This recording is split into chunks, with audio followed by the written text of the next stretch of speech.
So I am going to introduce the fellow panelists here. And I will start with, to my far right here, my former colleague, Ginger Thompson. Our bio's in here, but Ginger and I were colleagues at the New York Times, and Ginger's the ProPublica Chief of Correspondence, she's Pulitzer Prize winner. I'm not gonna read all of this, Ginger. But Ginger is like, I was just really in awe of Ginger when I first joined the Times, and I still am. But I've had the privilege of sharing a byline with her, and I still have that framed. But just an incredible person, incredible friend, and glad we can do this panel together.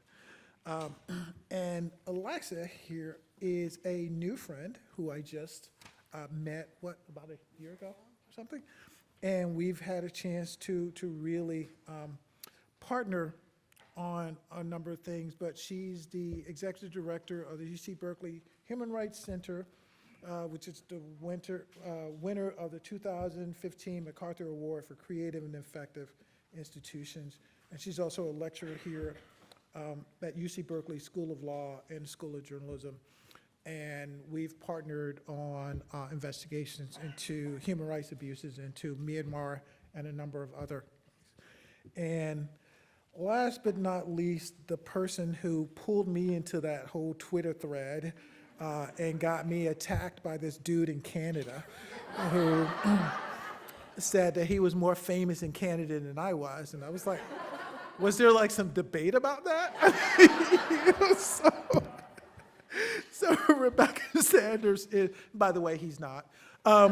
So Rebekah Sanders is a consumer protection reporter at the Arizona Republic, and her investigations have helped change laws, return more than $3 million to customers, rescued nearly 100 homes, and saved several lives.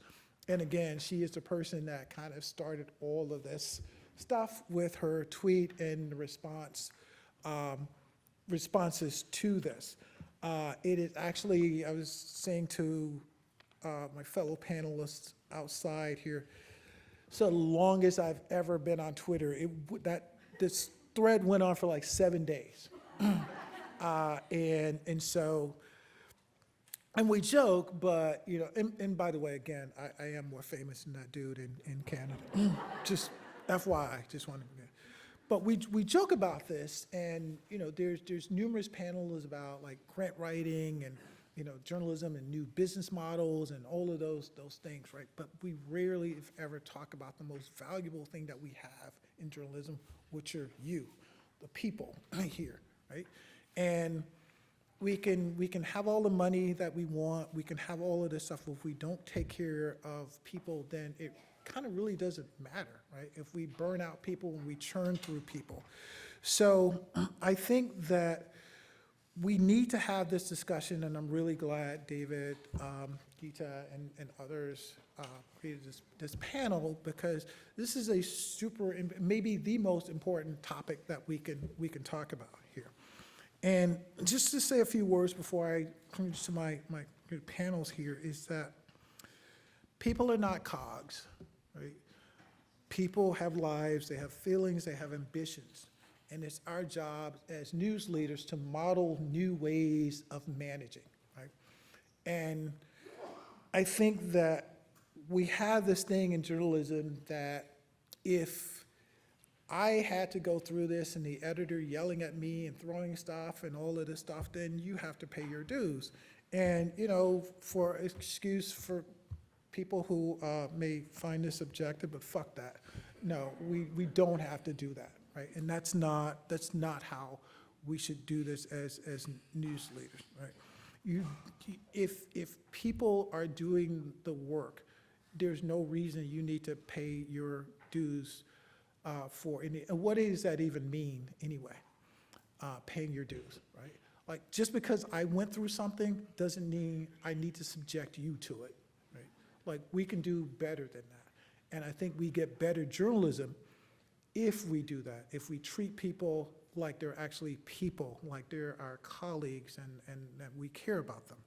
So I don't always get it right, And I know some people who are on the team here may say, hey, dude, you don't get it right? But I try. But I do think my last point here is that, again, managing does not mean barking orders. As you know, the bio here, as a Marine Corps veteran, and when I joined the Marine Corps, they were telling us that, this is not a democracy. We're here to protect democracy, not to practice it. That was the thing that they told us, right? And so, but I want to be a little bit more democratic about that, and also realizing that people have to be themselves.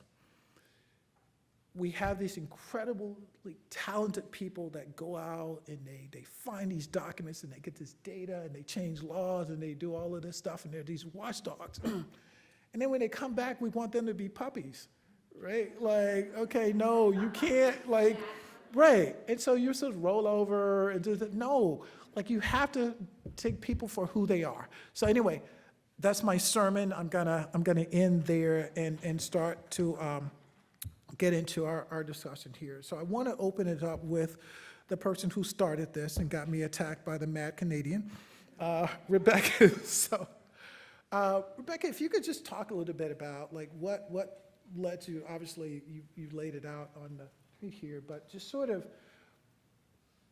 how did you come to this? Right. So if you want to just, we had a bit of a discussion before, but why don't you share it with the audience? So I'm Rebekah Sanders, and I work at the Arizona Republic. I've been there about 15 years, and about 3 years ago, I led our newsroom effort to unionize. We won our election 70%, more than 2-1, and we're still negotiating our first contract, but we have been able to save hundreds of thousands of dollars for our journalists by preventing Gannett, our parent company, from taking away our retirement fund, which they did for all the non-union employees. We've kept our health care costs from rising, while non-union employees have seen thousands of dollars in premium increases. We've prevented layoffs for 3 years, which is unheard of in our industry, and way more other benefits that I don't have time to talk about here. And we've also introduced democracy to our workplace. Previously, it was top-down decision-making. Now it's bottom-up decision-making, where we have the legal ability to say to the company, you can't change our working conditions without talking to us first and finding out what the best solution is for the journalists in the newsroom. So I have been, I'm a vocal advocate for our readers and consumers in my journalism job, and I've become a vocal advocate for my colleagues as union president. And so last year there was a wage lawsuit that I think was at Amazon or Walmart or something about all this overtime that employees were not being paid. And I just tweeted like, boy, imagine how much Gannett would owe in overtime if they actually paid us for the hours that we work. And, you know, the conversation kind of started snowballing, and then I got a reply from the investigations editor at the Arizona Republic who said, every business exploits the young. It's called gaining experience, and I don't regret it one bit. If I hadn't worked hard when I was younger, I wouldn't have been given more responsibility and more money when I was older. And he's telling the truth. I mean, that's what I experienced. That's what generations of journalists have experienced. It doesn't make it right, and it doesn't make it something that we should continue to practice. What's interesting,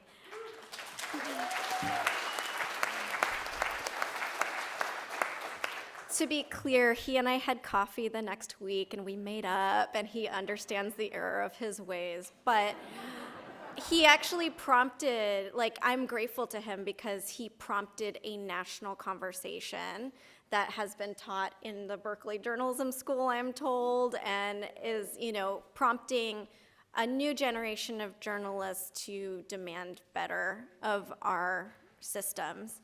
But what's interesting about it, that this was the investigations editor, is that, I'm in awe of the work that you all have done. I mean, toppling 4 world leaders, is nothing to sneeze at.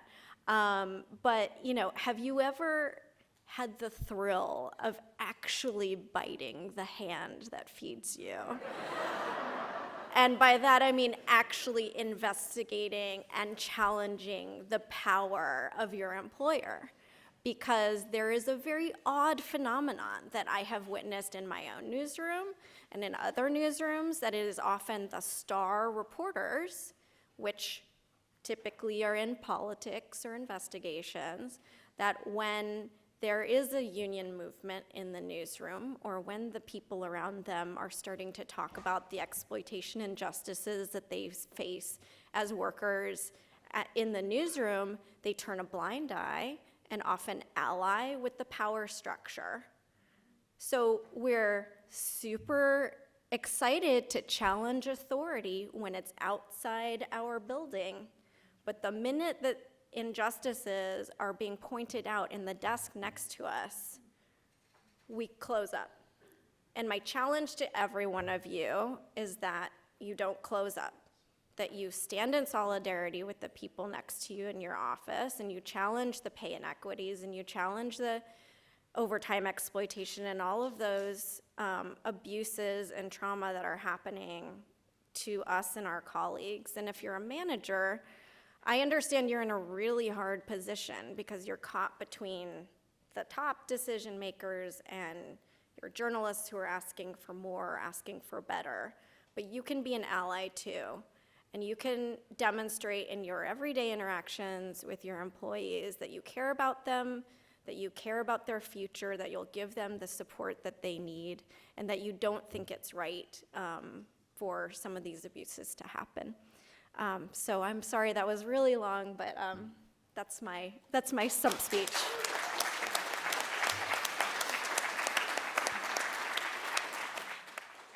Thank you, Rebekah, and you forgot that it also prompted the attack by the Mad Canadian. I want it to be clear that the way that Ron got roped into this Twitter exchange was his folks saying that he's the opposite of that as a manager, and that he practices the good management style. Thank you.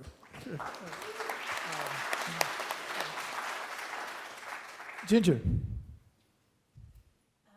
Thanks again.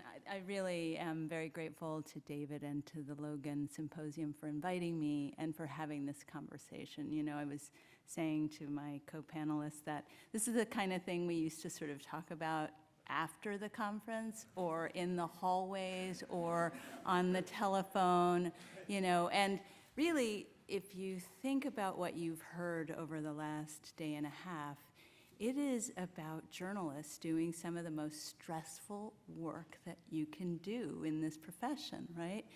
And it used to be, when I got into this field, and no one looked at me when I got into this field as an investigative journalist.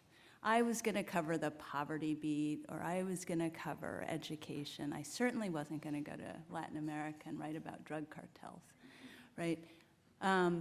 So we have come such a long way, and the fact that we are having this conversation at the table in front of everybody, all together, saying it out loud, that what we do is hard, and what we do takes a toll, and that we need to pay attention to that.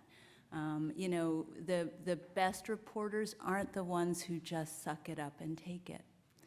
The best reporters today are the reporters who have agency, who say what they want, who demand that their employers do better by them. And, at ProPublica, this is a conversation that I've seen evolve too, and the fact that I was put on the masthead a year and a half ago is a reflection of ProPublica recognizing that our staff needs a role at the table. that we need representation at the table when we're making big decisions about what we cover, how we spend money, who we hire, what our salary ranges look like, what our equity system looks like. We've got a long way to go, but I just want to tell this story, and I don't want to go long because I hope we can have a conversation. One of the moments that sort of brought this sort of into it was a clarifying moment for the masthead in my newsroom was, the staff after COVID, right, after 2020, when ProPublica did some of its most amazing work in the history of the organization. We were nominated as Public Service Pulitzer. The staff, a committee of staff members came to the masthead and said, we'd like to do a postmortem on COVID. And managers were sort of like, really? I mean, why? And I sort of went and spoke to members of the staff, including this woman on staff who works very closely with me, Talia Buford, incredibly wise beyond her years. And I was talking to Talia, and I said, I think the masthead is a little puzzled because it's like we did some of the best work of our lives during COVID. And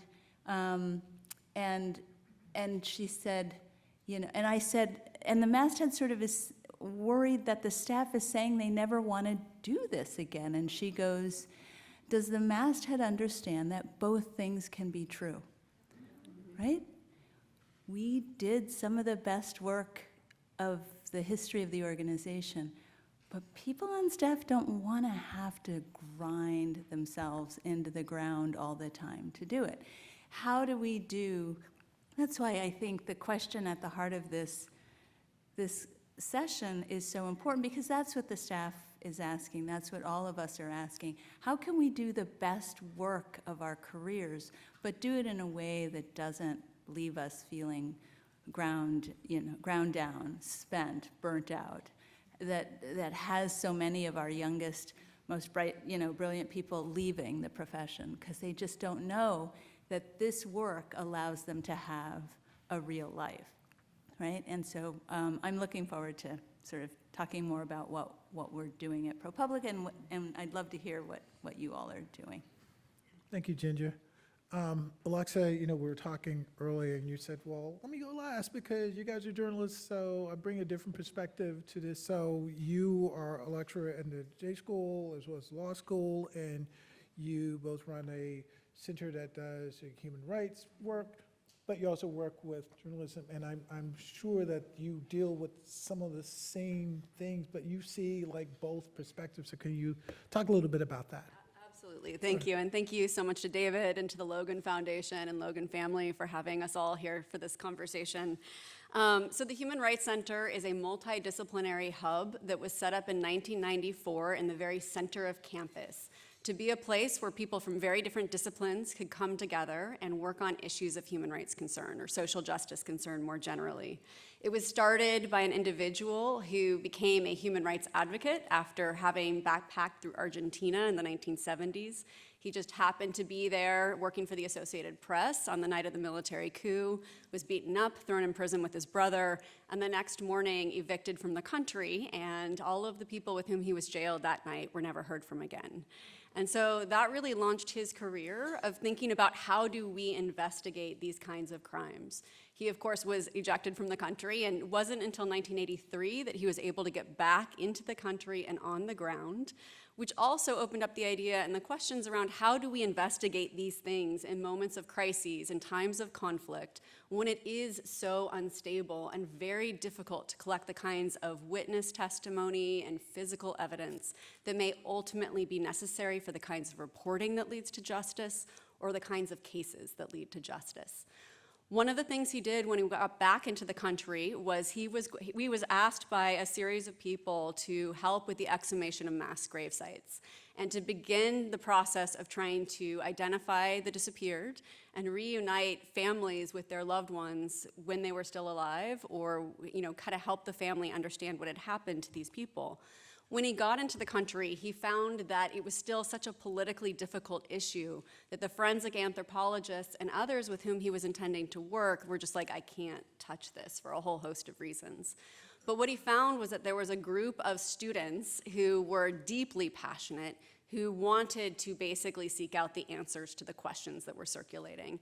And he really realized in that just how powerful students can be about thinking about a new way to do things and a new way to approach things that can be transformative. And that student group went on to be the Argentine forensic anthropology team. They went on and trained the Guatemalan anthropology team, and now we have teams, of course, working globally around the world. The reason I'm giving that background is because in 2015, after we won the MacArthur Award, one of the questions we began asking is, all right, so now what? We had started this big program on sexual violence and conflict that had really led to the award, but we began doing a bunch of navel gazing and saying, all right, there's a ton of human rights organizations out there. There's a bunch of people doing social justice reporting, fact-finding for legal accountability. What's different about us? And I think it took a while for us to realize that what was different about us was we were based in the middle of a 55,000-person campus, that we had an incredibly diverse group of people on this campus who spoke a whole range of languages, and we were not tapping into that. And I think it had been business as usual in the models that we'd seen, in the former Yugoslavia and Rwanda, and we were replicating that model, but we had an opportunity to do something very new. So another big trajectory that was happening at the time was this rise of user-generated content. We were seeing how the proliferation of the smartphone around the globe was creating new opportunities for people to tell their stories in areas where reporters just weren't getting in or were being jailed and silenced. That we were thinking about how satellite imagery was suddenly becoming no longer just the purview of governments, but was commercially available, and it was dropping in price, increasing in accessibility.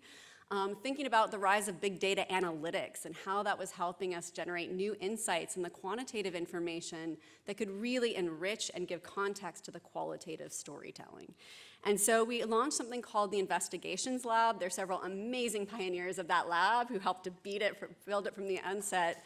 And it really became a student-led effort, where the idea was we bring together some of the best professionals working in 3 different sets of fact-finding buckets. So the first range of fact-finders was, of course, journalists and investigative reporters and other journalists. Our first partner was ProPublica. We also worked with Bellingcat. The second bucket was human rights researchers, and the third was legal investigators and war crimes investigators. And what we realized they all had in common was they're all looking for the facts. They're all coming to the same places to get those facts. How do we complement the traditional ways of doing this storytelling with these new and emerging digital methodologies? We were expecting 10 students at the outset. We shut the floodgates at 42. And without intending to, by the time our team had matured a little bit by the spring semester, we realized that we had a team that was 70% women, and it was predominantly women of color. And we're like, what the heck is going on? If you look at investigative reporting and you look at war crimes investigators, it's a very narrow demographic range that we had historically worked with.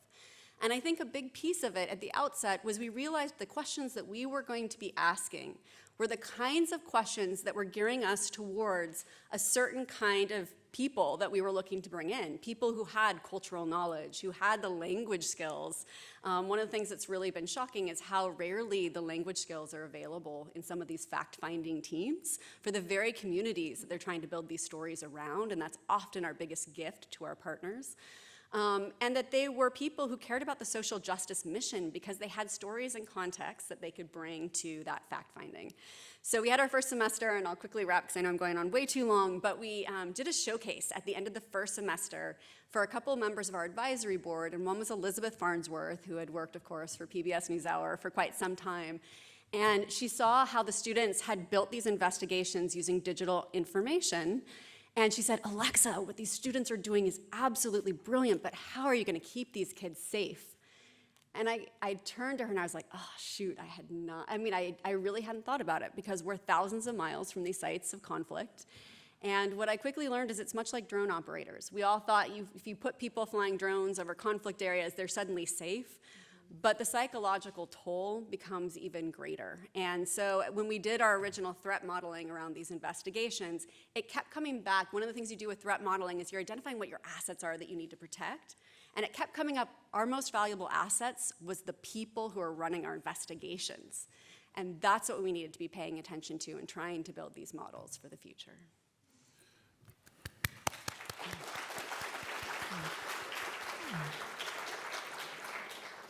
Thank you, Alexa.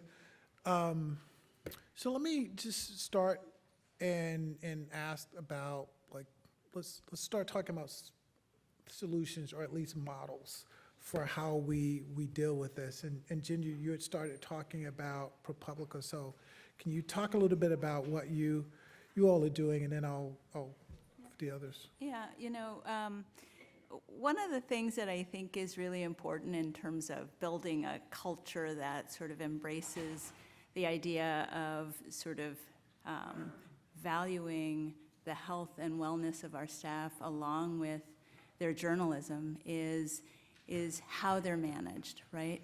And how many of us have worked in newsrooms that are managed by terrific journalists who've never been managers, right? So one of the revolutionary things we are doing at ProPublica is giving our managers, wait for it, management training. And what it is I think our recognition that,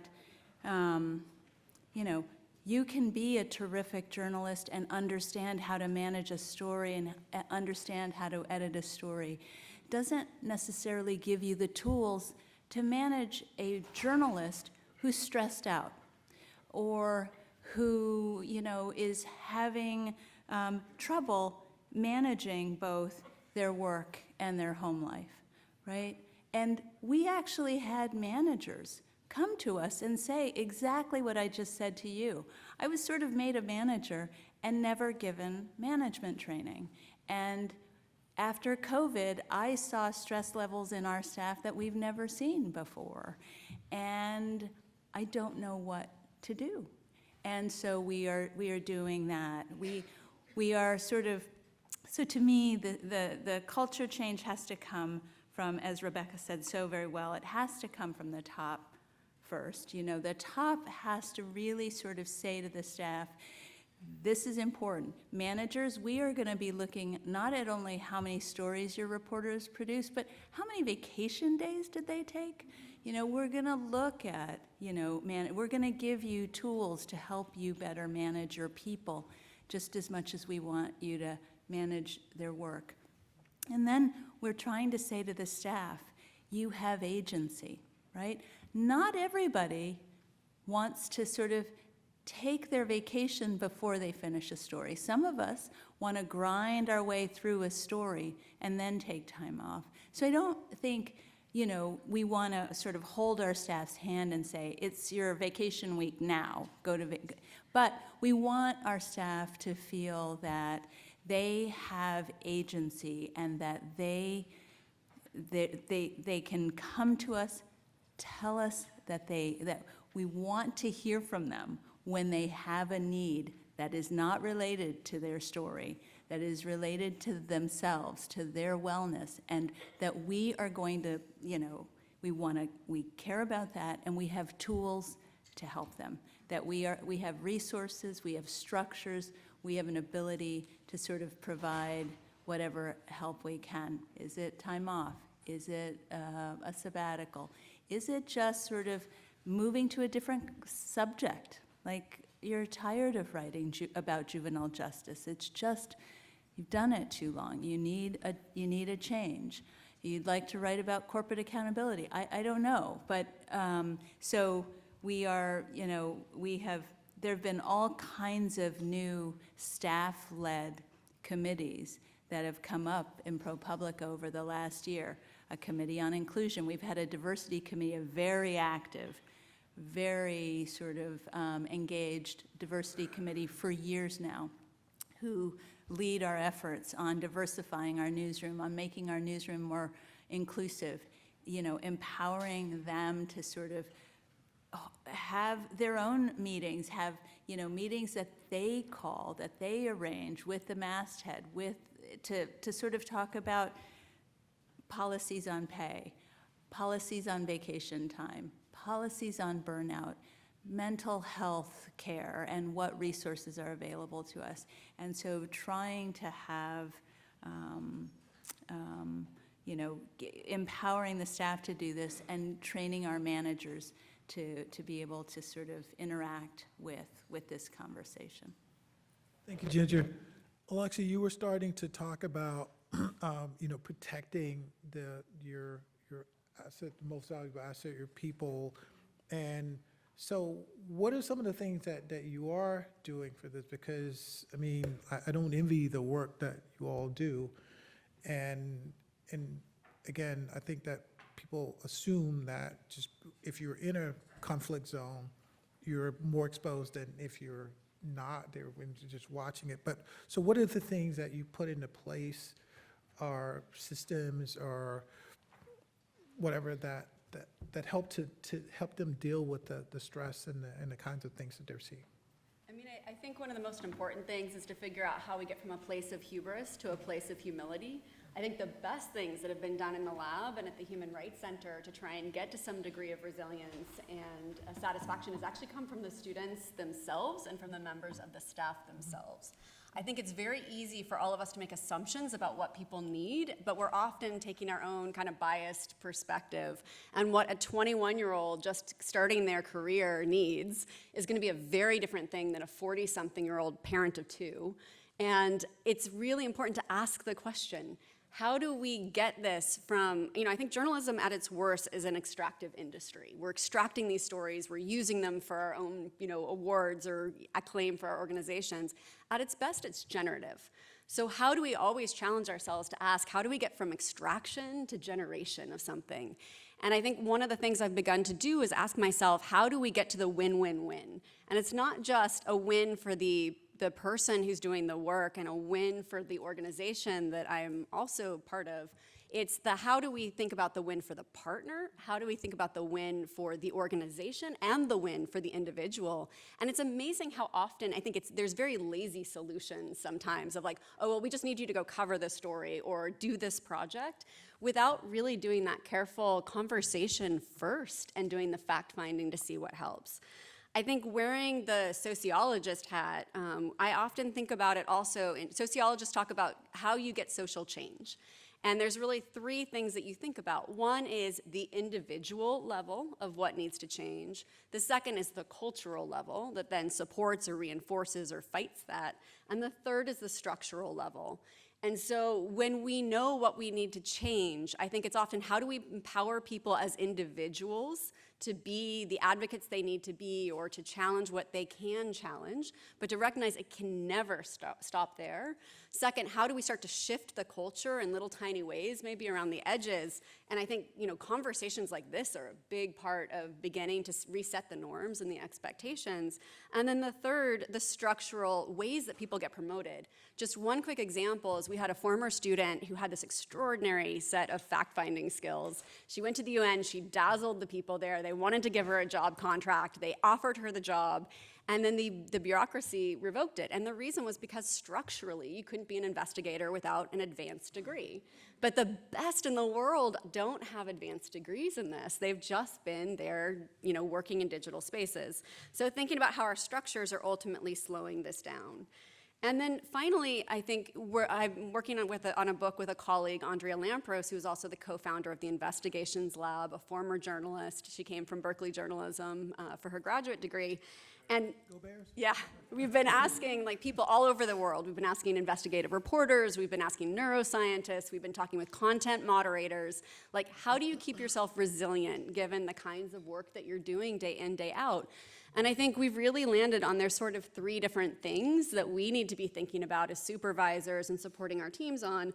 The first is helping people have awareness around what they even need and how to articulate that, and awareness of when they're not feeling like something's right, something's off.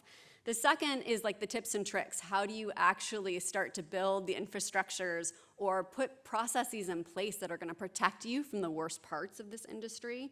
And then the third is community.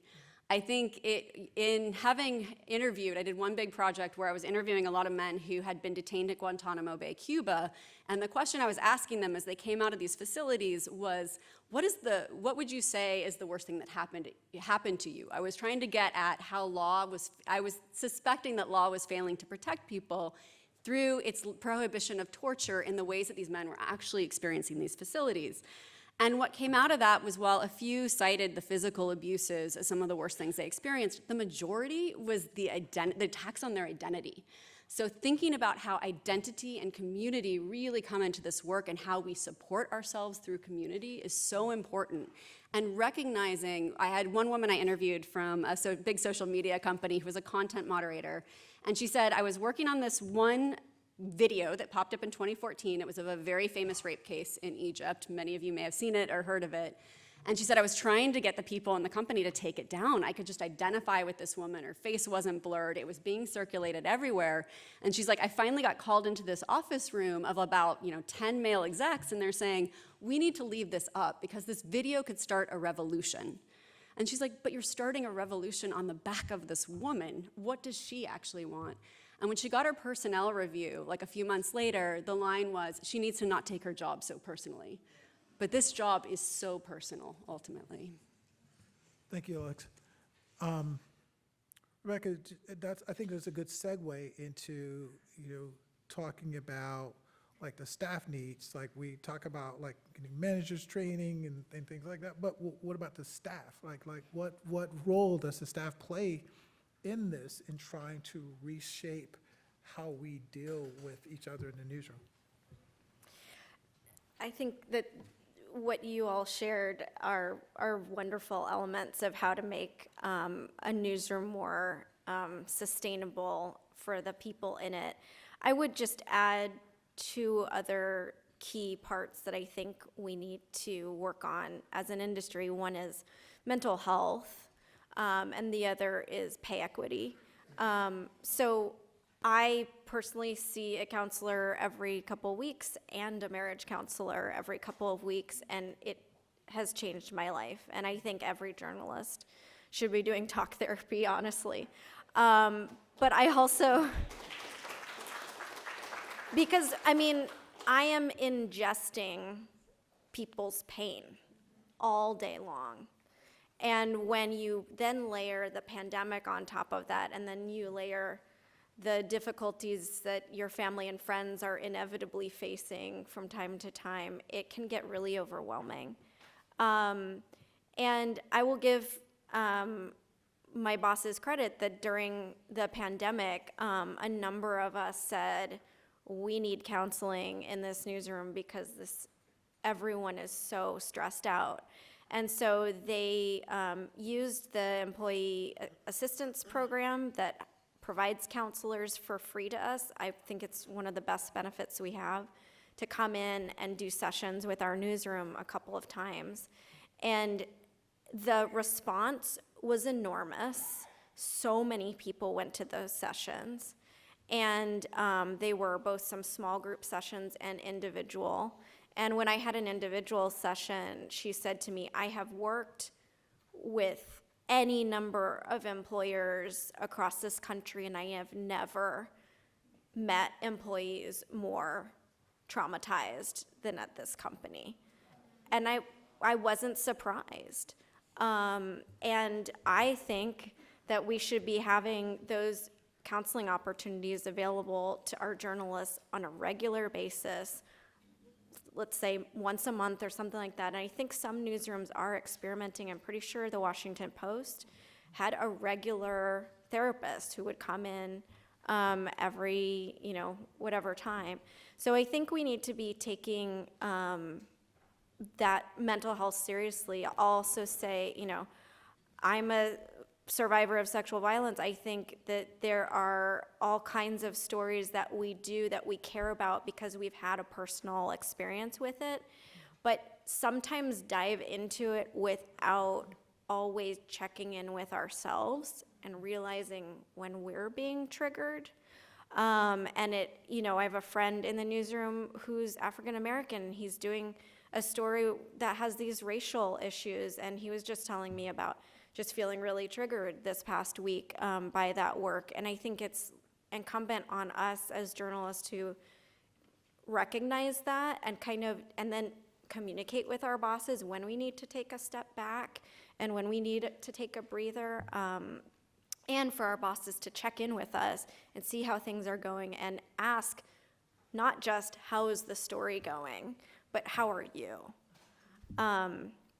Pay equity is something that I care really deeply about. I applied for a job at the Republic. They were doing this weird, everyone needs to reapply for your jobs thing in 2014. And so I applied for my politics reporting job at the time, and they were advertising it at around, I forget what it was, but they advertised the starting salary.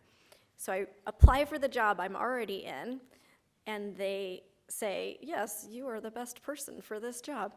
And then they start me at a salary that's like $30,000 less than what it was advertised as. And so I went to my editor, I was like, what? Like, I thought you were going to be paying me this starting salary because that's what you advertised, and I got the job. And, he was as surprised as I was, but had to just toe the company line and say, oh, well, we can't give you that big a raise. And so I said, well, that doesn't seem fair. And so I became radicalized from that experience. And realized that I'm probably not the only one facing this kind of discrimination. And so why don't we do a pay equity study? And I'm a journalist, I love data, so let's find out the data. And I went through all the channels you're supposed to go through. I talked to I emailed the VP of News who had just written a book about women advancing in the workplace. I sent an email to the ethics committee. I sent an email to the HR director.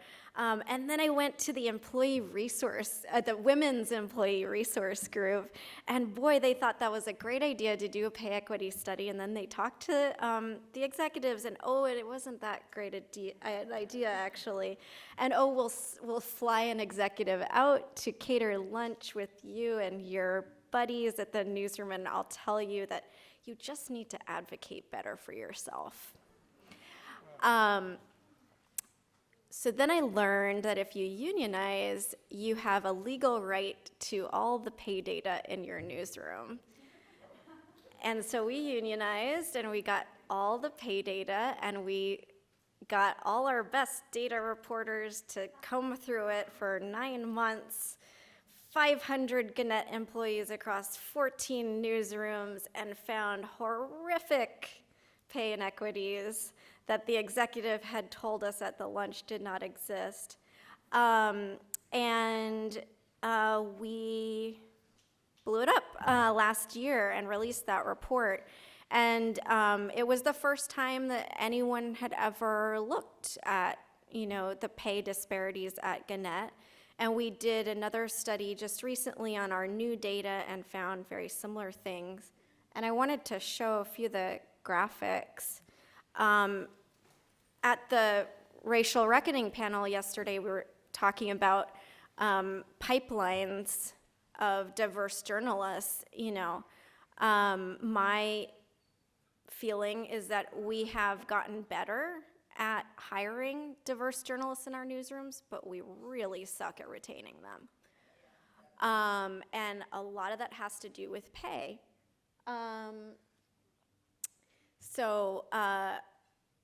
Is it not working, Aisha? Okay. So I think the first way to solve our problems is through transparency. If we don't take a critical look, we will not be able to solve the problem. So here we go. Women of color at the Arizona Republic earn $47,000 on average, while white male colleagues earn $80,000 on average. It's almost double. Now, the the astute data reporters among you will say, well, are they of the same level of experience? And the answer is no. Most of our staff who are women of color are younger, and most of our staff who are more experienced are white and men. Now, so of course that's going to account for some of this difference. But let me ask, why are we not hiring more experienced journalists of color? And why are we paying our women of color who are younger such bargain basement wages that this difference is so much? And let's go to the next one. So among just journalists of color, not factoring into gender, there's a $15,000 pay difference on average. And the lowest earners, 75% are women and non-white. And go to the next one. But here's the graph for those of you doubters. When you look at experience levels, there are still major pay disparities, and it's the worst for our most experienced women. And the next one. So I'm just going to toot my own horn here. We're in negotiations with Gannett right now. We have a very reasonable pay proposal that would give everyone a raise, and it would close a lot of these racial and gender pay gaps. And the next one. And this is Gannett's proposal.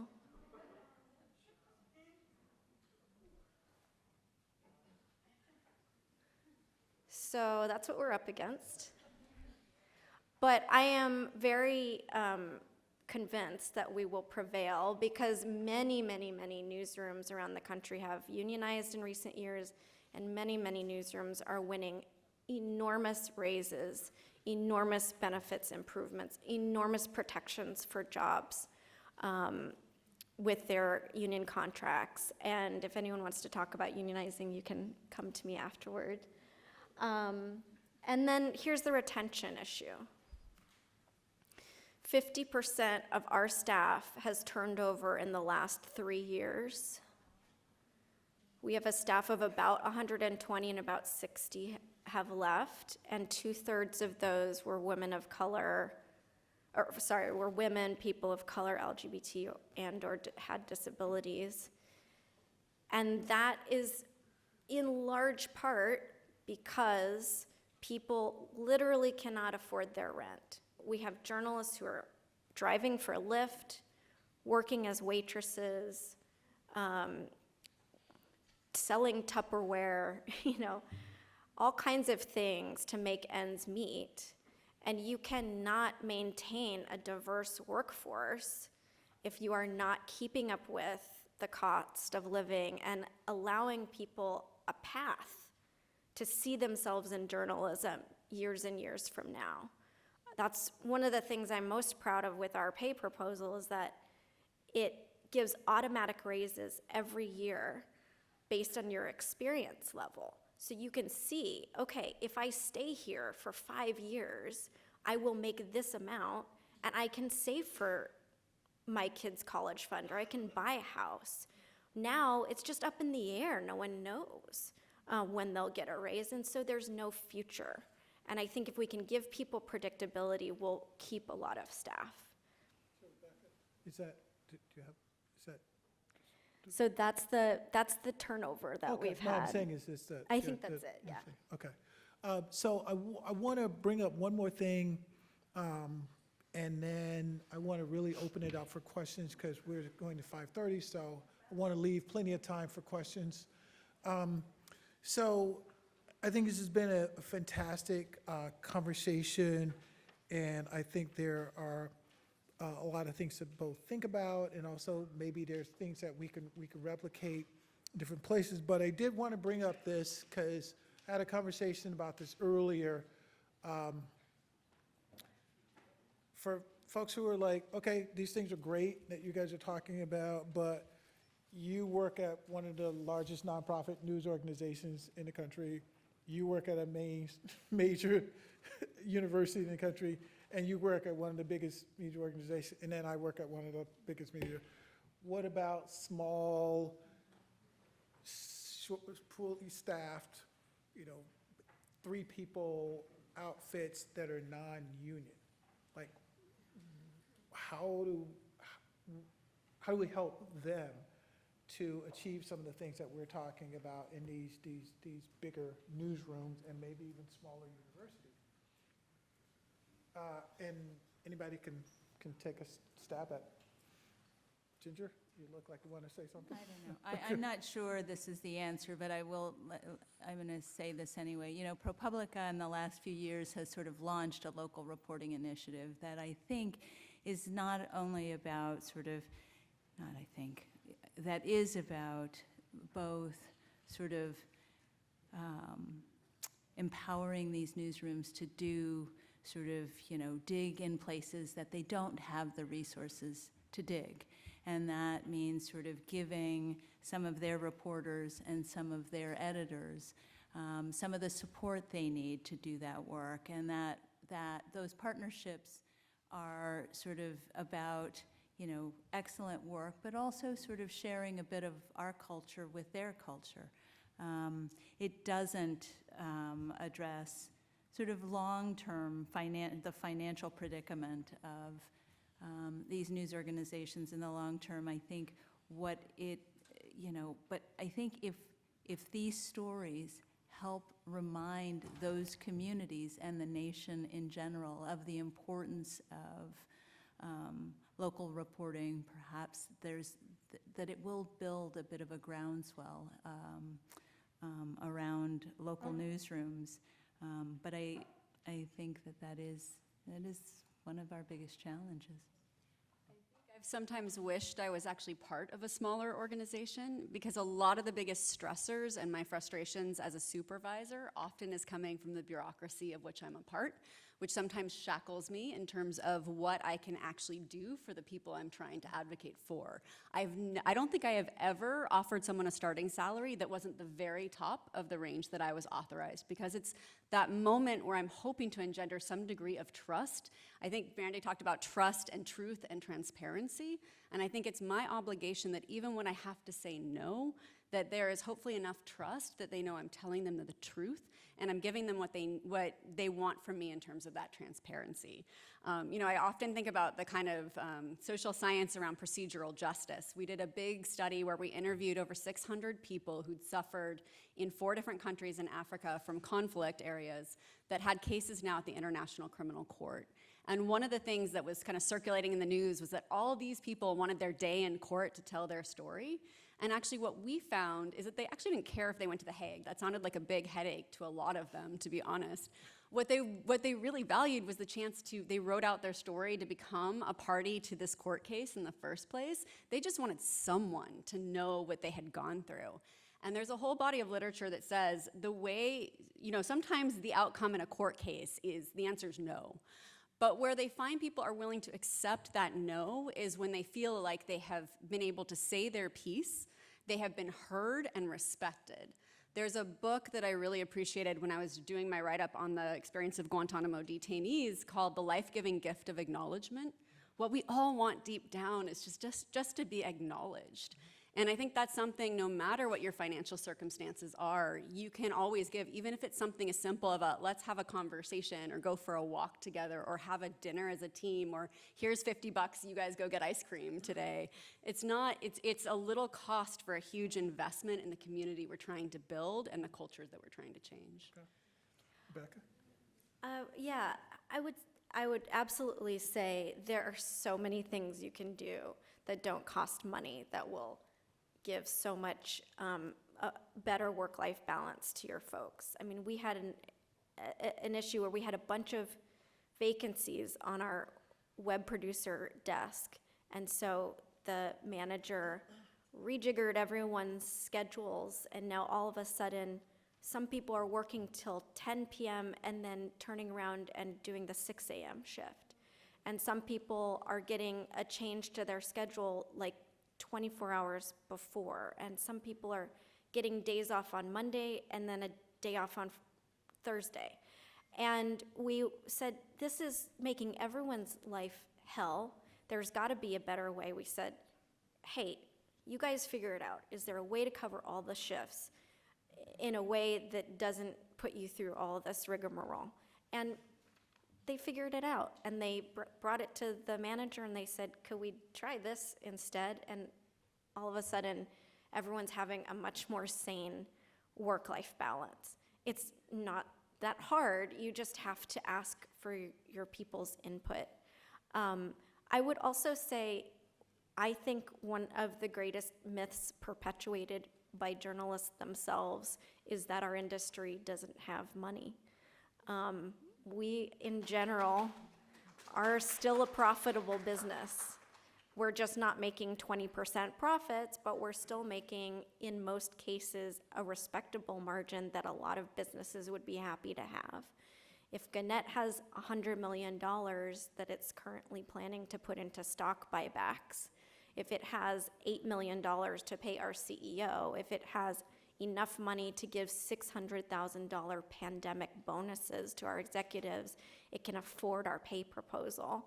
And if you're at a small nonprofit, I understand that that can also be challenging, but fight for that money. Go out and find it.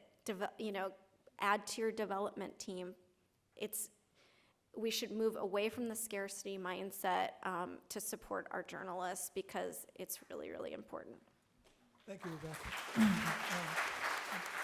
I want to add one final thought, and then I want to open it up for questions, because it'll give us a good bit of time to take a number of questions. I just want people to think, and this has been my deal and how I sort of manage. I try to be the editor that I want, that I would have wanted as a reporter. And then also, I try to remember that the little things matter. And I think we've said that here, but I just recall I was at a conference in Vegas, and NABJ conference, and Dean Baquet, you guys may have heard of him. He's what does he do again? Yeah. But he came over, and I was standing and talking to some people, and he came over and goes, "Hi, I'm Dean Baquet. Ron and I are colleagues." It's freaking Dean Baquet, right? Like, okay, he's not my colleague, right? But it mattered. And I don't think people understand that enough. Like the folks who are on the investigative team with me, I know folks are still here, but they know I hate the term boss. I hate when people say that. Like, you're my colleagues, and we're teammates. We're on the same team here, and that does matter to people. The little things do matter. Okay. And So, yeah. And you were telling me just before this panel that there was a day where you just told your folks in the staff meeting, just knock off for the day, right? Just take the afternoon off. And I think those kinds of little time off, play hooky, permission from the editor can go so far. Yeah, we have what's just called a thinking day on the investigative team. I don't count it towards your vacation. I don't count it towards anything. Just go do something, go horseback riding, go canoeing, just something. Just go. And I know that that's not viable for everybody, and I realize the privilege that I have of working for a large news organization. But you know what? I want to try to really take care of the people who work on the team that I lead, because the one thing I did learn from the military, is that as a leader in the military, was that if you take care of the people who work with you, they will take care of you. So, all right, so now let's open it up for questions, and I think folks have the microphone somewhere. Who's got the mic? Okay, so gentleman back here, and then coming here, and then here. Hi, I just finished editing a big, ambitious 4-part series on overtime. and it's about to come out. It's co-publishable, if any publications want to run it. And one of the things that stood out in looking at how overtime has been decimated over the course of our lives is the exceptions, the exclusions, the groups that are not getting overtime. And oftentimes it is groups where lobbyists push very hard to get them excluded and carved out over time.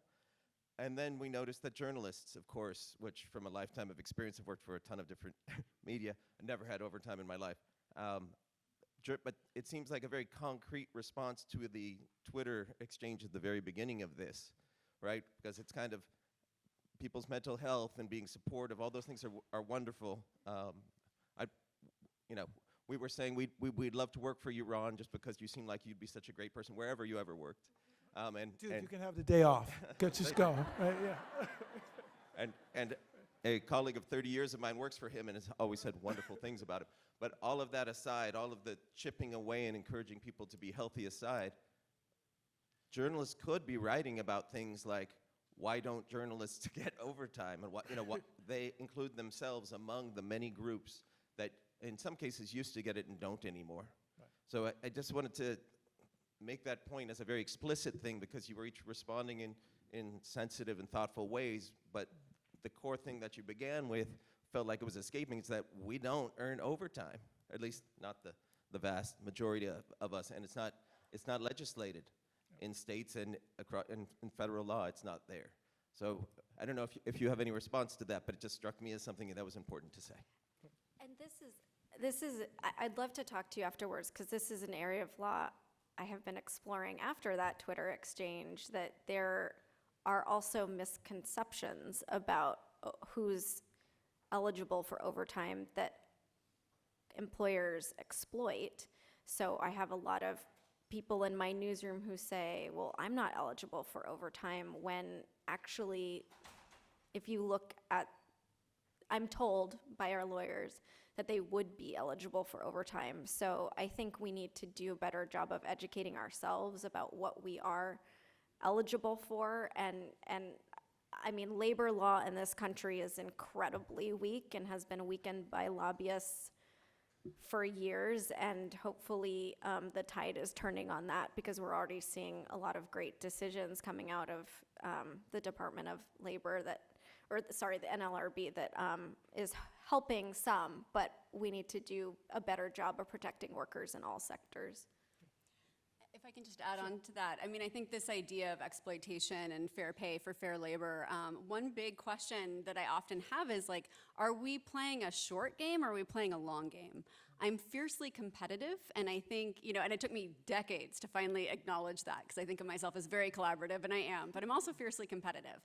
And there is a utilitarian component to this too. If you are playing a long game, what may seem like short-term losses I have faith, are going to pay out in the long term, because you get the reputation, like Ron's, of this is a person I want to work for. And you start looking for where there's undervalued value in the space, and you find those people, and they're not the shiny objects that everyone else is going after, and you mentor them, and you support them, and you listen to them, and eventually you've got the shiny object, because no one was looking in the right places, honestly. Thank you. Ginger, did you want to? Okay. Stillman right here. Hi, so I'm a young reporter, and I feel like I've noticed. Are you implying that I'm not young? Oh, nothing about you. You seem younger than me. Okay. But I've noticed, like in my organization and others, a lot of times you'll go through like a performance review process, and people will get raises that maybe they're not happy with. Then they get either a poach offer or they seek employment elsewhere. Then get a counter offer, and they like bring it to their employer, and all of a sudden there's $50,000 more to offer. And I'm curious, like, what your collective thoughts are on how, as a sort of non-senior employee in your organization, to convince upper management to pay the value they see in the employee rather than the sort of minimum, sort of capitalistic, optimized, salary that they can give to their employees, until not forcing their employees to go seek employment elsewhere before they pay them what they deem the employee's value to be.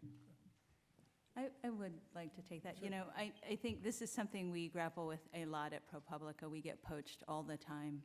And we have, you know, Rebekah talked about pay equity studies. We have done an extensive pay equity study, and we have adjusted our salaries according to the findings of our pay equity study. And what we have committed to our staff is that, you know, if our staff feels that their salaries are not, you know, either equitable with their colleagues or equitable with the market. If we are paying under the market in our salaries, and we aren't, and we've done extensive studies of the market generally to see what our engagement reporters should be making, to see what our research reporters should be making, so that we are competitive, because that is important both to their wellness and health, but it's also important to us being able to retain all of our talent. You know, we invest a lot in our talent, and we want to keep it.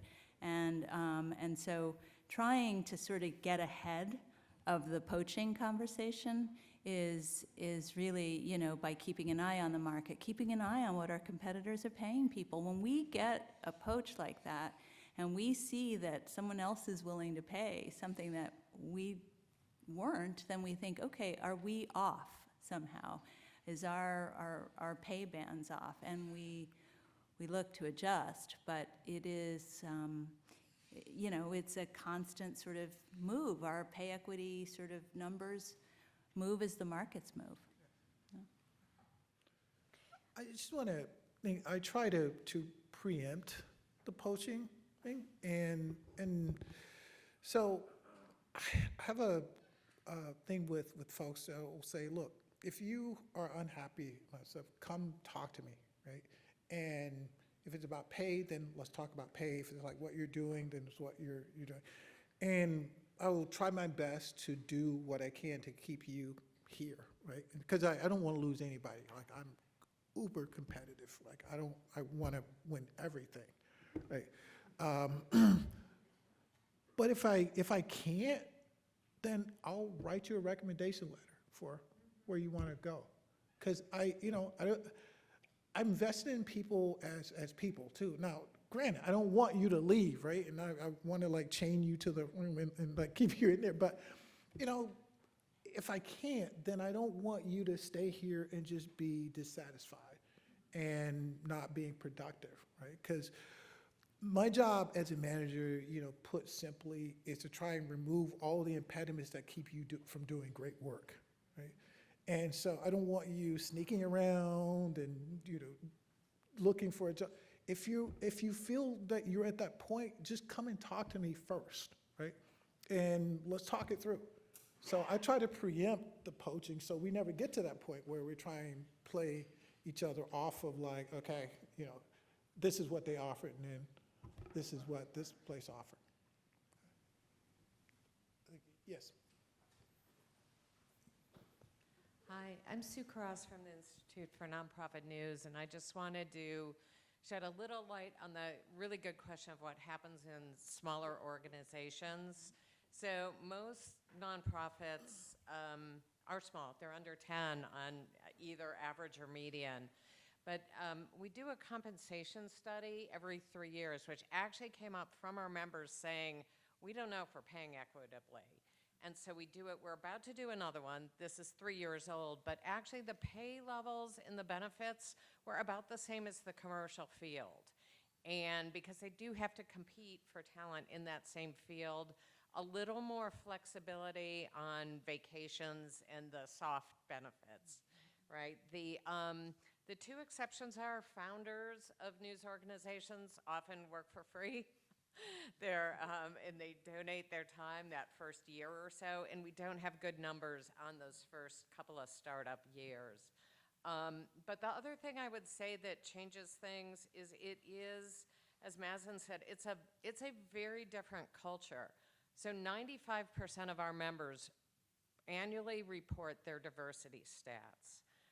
That's not typical for the industry, and that just changes everything, really. So it, you know, we'll see how it goes. Hopefully those pay levels stay competitive, but the poaching is real too. They all get poached. That's great context, and I would just say briefly that, just transparency in general is really helpful, and I think good organizations now are moving towards posting the pay ranges in their job postings, and if you do pay studies in your newsroom, I would encourage you to post it publicly. And I have a friend who's doing a journalism startup in Jacksonville, and he's got the pay structure all laid out, and there's going to be no deviation from it. So when you're applying for this job, this is what you will make, and that's it, And I think that if we can just be more open about the pay in our organizations, it will help in all of these ways.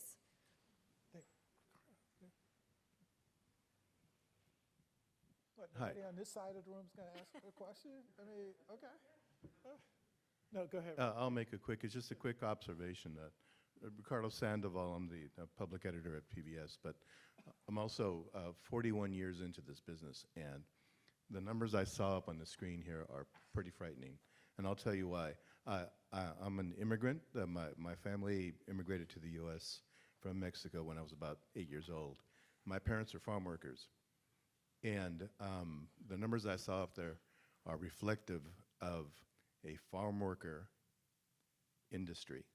There's a reason why wages and salaries are low. It's because the powers that be like the status quo. They like paying young people dirt cheap wages. And I learned a great lesson when my wife and I wrote a biography of Cesar Chavez in 1997. And over the years, I had a number of opportunities to speak with Cesar.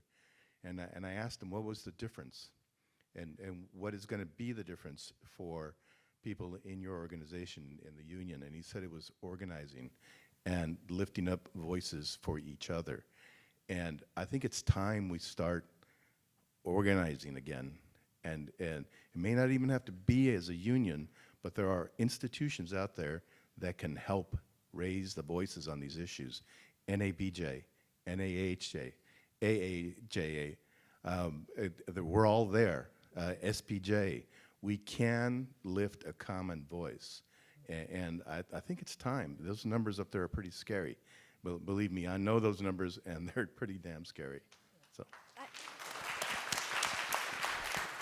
Please,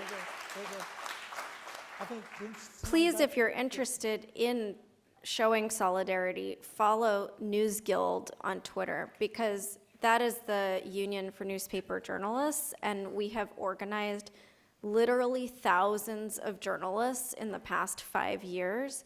And just this past week, we had 236 journalists from 24 Gannett newspapers on our bargaining Zoom call showing support for each other, and that's the only way that we're going to make change, is by linking arms and standing side by side and demanding better. And I'll show you my union tattoo after this. Hi. This is a great panel, and congratulations on the union campaign. I just wanted to ask the panel, or someone from the panel, to address the issue of freelancers who do a lot of great work in the industry and are generally undercompensated, and just how we can do better by our freelancers in this industry.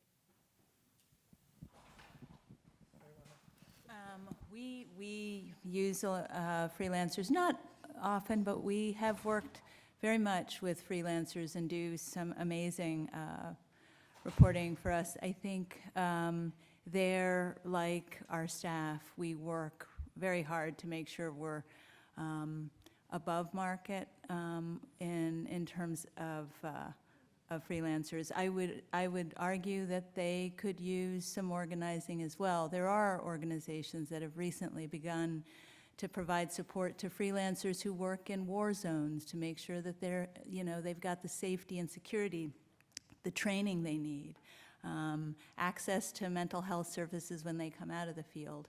But they too, I think, could benefit from some linking of arms of particularly this group, because I can imagine that most of us have relied on freelancers at one time or another to help us with our work. Thank you, Jim. Oh, I need to get her and then here. Okay. Yes. Hi, I'm Rosina Breen. I'm a manager at the BBC, about to move to the Bureau of Investigative Journalism in London. I just wanted to say that was a really interesting session, and I'm definitely on Team Ron when it comes to School of Management style. I believe in kindness, inclusion, telling your story.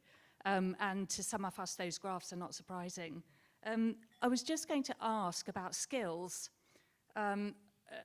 My own personal perspective, I have 3 young adult children, and my observation is in school or at college or university or further education, well-being isn't something that is on the curriculum. And it's so important in terms of resilience, knowing your worth, knowing how to negotiate in terms of pay. And I just wanted your thoughts on that, especially given we're at Berkeley. It's not on any curriculum that I've seen anywhere, and I think it's really vital, especially in terms of mental health well-being. Yeah, maybe I can take a quick stab at that. The human rights space and war crimes investigation space had a reckoning a few years ago when there was a series of very high-profile suicides. And I think it was a moment where we started to kind of look at ourselves and say, our mission is human rights and social justice, and we're not treating the people who are doing this incredibly hard work with the same human rights and dignity that we would demand for other people. And I think it gets right back at what you've been saying about investigating ourselves.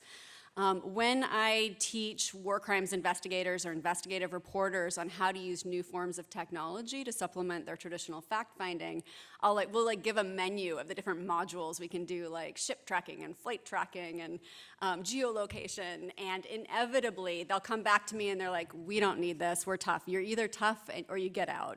We'll take everything but the resiliency. And I was telling them a story earlier where I had that. We were going to be doing a big pilot training for the Institute for International Criminal Investigations. And I got so ticked off that this war crimes investigator who was too tough and his people were too tough for needing this, which means they're exactly the people that probably need it the most, that I went into my office. I was in a horrible mood. I slammed the door, I locked it, and I sat there for an hour going, how do I reframe this? I used to work in media and communications, and I think oftentimes it's about figuring out how you frame something so that it resonates in a more positive way. And I'm like, okay, they care about security, boots on the ground, physical security, digital security. We're not going to call it wellness. We're not going to call it resiliency. We're going to call it psychosocial security, and we're going to bundle it with the physical and the digital like the people in the tech sector do so that they can't say no. So it's like sneaking in those vegetables, and I think a lot of times it really is kind of figuring out what's the way to frame it, and then how do you create as many opportunities as possible. So it was very humbling when I realized that a lot of the members of our team were going to my colleague Andrea, who's fantastic, and I totally get why they'd go to her, but I'm like, I'm a nice person. Why aren't you coming to me and telling me that you're struggling? And I realized I'm the boss, too. There's a lot of people who are going to depend on recommendations that I give, and they don't necessarily always want to show that side, even if I try to make that welcome. So I think and then Andrea, who became our resiliency manager, she'd be like, we have to do meditation. And I'm like, I'm not doing meditation. And she's like, just give it a shot. And I tried, and I had a panic attack. And I'm like, I'm really not doing meditation. But I found that there were other things that worked for me. And so I think one thing we've done is done a lot of experimentation with peer mentoring and peer support and having, hopefully, pathways to therapy. We talked to the Tang Center, which is the mental wellness team on campus, and said, we just want to give you a heads up what we do, and we may have people coming. We got a private therapist, and you can self-refer at any time, and we don't even need to know, or you can come to us. But then little things also, too, like trying to build a culture where people are aware of the power of community. There was one project we worked on that was looking at hate speech against immigrants, and that was particularly hard for a number of our teams who identified with that population. And it became, and I know there's a lot of people in this room who actually pulled that together, but can we get together and celebrate what makes immigrants to this country so fantastic, and talk about our grandmothers and our families, and hopefully turn it into something that's mutually strengthening as opposed to draining all the time. Can I say one quick thing on that question? Because I teach often at different places in New York, including Columbia, and just to that point, one of the things that I almost always get asked, because I report on, trauma or in places where people have suffered trauma, almost always I am now asked by students how I take care of myself. And I find that so terrific. So it may not be on the curriculum yet, but students are thinking about it, and they're looking for ways to protect themselves, and they're looking for ways to do this work sustainably. So the conversation is happening in college campuses, whether it's on the curriculum or not. So, last question?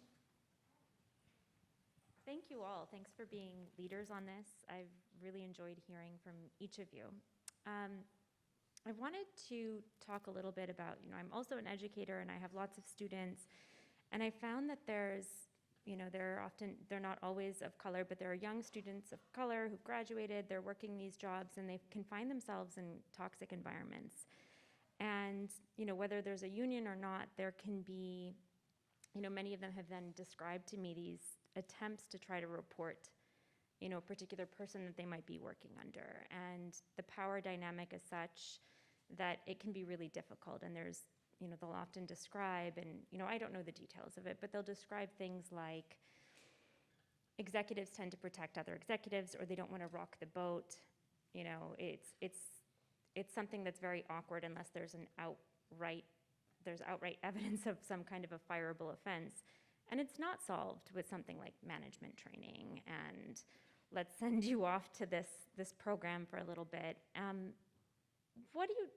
I think, the statistics that you were showing, Rebekah, like clearly there are people who've left the industry because of that. I also think that there are a lot of freelancers by choice because they can set boundaries and, create the kinds of opportunities for themselves sometimes that they'd like. But what's the answer, I think, for some of the young people of color and others who find themselves in toxic environments or working under toxic managers, and that kind of executive, what they describe as this kind of effort to protect one another, or at least not to rock the boat? What's the answer to that? So I'll take a stab at it, and I don't know if this is the answer, right? But I think one of the things is that this goes to the question of diversity in our industry, right? Like, there are not a lot of leaders of color in our industry, right? And I'm not saying that there can't be some leaders of color who are toxic. That's obviously not the case. But I do think it speaks to that the lack of diversity hurts us in that area because we don't have people who are used to dealing with people who are not like themselves. Right? And so they do this one size fits all, like this is the way I came up, so everybody else is going to come up that way too. And also I think that, it's this inability to see that people react differently to things, and you have to like engage with people individually, right? Like, and I don't think that we can go to like one person and deal with their issues this way and then deal with that same person another way. It's a lot, don't get me wrong. Like I've got like 31 people, right? And I can't talk to people like everybody every day, and I try my best to like talk, but everybody is like totally different, and how they both react to what you have to say. Like, the former Marine on my team, we can get into like Marine stuff, right? Like, it's pretty, but other people aren't like that, right? And so part of that is like management training, and part of it is just like being willing to understand that I don't know the answers sometimes, but I just need to listen. And maybe I still can't solve it, but I think even if people understand that you're listening, that it still helps. Like I said, I don't think that's necessarily the answer, because I don't think there is an answer for all of this. I think that it's just, we have to try to understand that people are different, and especially the journalists who are coming up now, very different from us, and that's a good thing, right? Because, if I think about some of the things that I went through in a newsroom and some of the toxic environments, I was just taught to suck it up, right? And just deal with it, right? well, don't let them get under your skin. Well, they did get under my fucking skin, right? Like, they did. I'm a human being. They did. So I don't, but again, we have to get used to this like Patton MacArthur leadership that, we got slam our, on the desk and stuff. And there's nothing soft about like people on the team that are elite. They work hard. I mean, we do some kick-ass journalism, and it's not because I'm soft on people. It's just like I understand that people are human beings, and I have to talk to people differently. Some people I need to be in person with them. Other people are like, they're like almost recluse, right? And they show up every 6 months or so. So, again, I don't have the answer for that, and I just also I don't want to hold myself up as a model for how to do this stuff. I'm just doing what I think is best in a really difficult situation a lot of the time. Yeah, I think Ginger wanted to make a point. and Can then I just you say really quickly, I think that's a great question. I think it happens. I think what has to happen is there have to be structures built inside these organizations. I think it starts with training, Asmat. I really do think training makes an enormous difference, and it helps the news organization build a structure so that when those things happen, there's a place to report them where people feel safe to report them. And you know why they feel safe? Because their manager has been trained to help them feel safe and trained to give them a place to take that feeling, that complaint, that concern, and have it acted on. And when people see that those things are acted on, it changes. It changes the culture, and people start feeling safe. And it doesn't happen because we all like each other. It happens because there are structures in place, there are managers in place who are trained to deal with it and who are trained to make people feel safe enough to come forward. Because I was one of those reporters when I was young, right?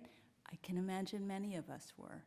But I didn't know that I had a place to go to, And I think what we do, we bring people in, we buddy them with someone, we put them together with a veteran reporter who's been in our newsroom, or a veteran editor, or a veteran, researcher, someone who has been in our organization a long time, who is assigned to get close to those people and give them a safe space. Because we don't want anybody who hasn't been here long to feel that way, to feel that they can't talk, that there's a toxic manager or a toxic incident happened in a newsroom or in a meeting, and they don't have anywhere to take it. And so I hear you, and I think you're right. I don't think it's only management training, but I really think training people and giving them the tools to help their staffs feel safe is a really important thing. But I do think that you're talking about people who may be in organizations where that isn't happening. And so, what I have learned is that keeping your head down is a survival strategy that many women and people of color particularly have learned over decades in this industry, that you don't make waves, that you don't say no, that you're just a nice little worker bee. And I don't begrudge anyone for continuing to have that attitude, because it's just the way that people have gotten by. But I also think that we live in an industry that is pretty abusive. And so I also encourage people to leave when it's gotten so bad. And I don't begrudge anyone for leaving journalism. And I think it's awful that we have these stigmas around leaving the profession, because there are so many people that I'm dear friends with who have left, whose lives have improved tremendously because they're no longer journalists in a newsroom. And I would say, if you aren't wanting to leave, and if you do have to keep your head down, just look for some allies. They're obviously finding you, and they're obviously confiding in you, and even just the act of you listening is helpful. And so try to make those friendships in the place that you work with people who care and who will at least listen to you and maybe give some advice and maybe even, help you navigate those internal politics. And one of the things that we do now as a union is if someone is going into a meeting with a manager that they think may lead to discipline, we have a legal right to send a colleague with them to advocate on their behalf, to take notes, to just be there as a support. And while that is our legal right now because we've unionized, why not practice that in every newsroom? If you're a manager, if you're going to have a tough conversation with one of your employees, tell them they can bring a friend. And if you're an employee and you're going into a tough conversation with your manager, ask if you can bring a friend. It helps to calm the situation. It helps you feel like you've got someone by your side, and it doesn't have to be adversarial. Your friend can just sit there silently and take notes, but it just helps the whole experience to be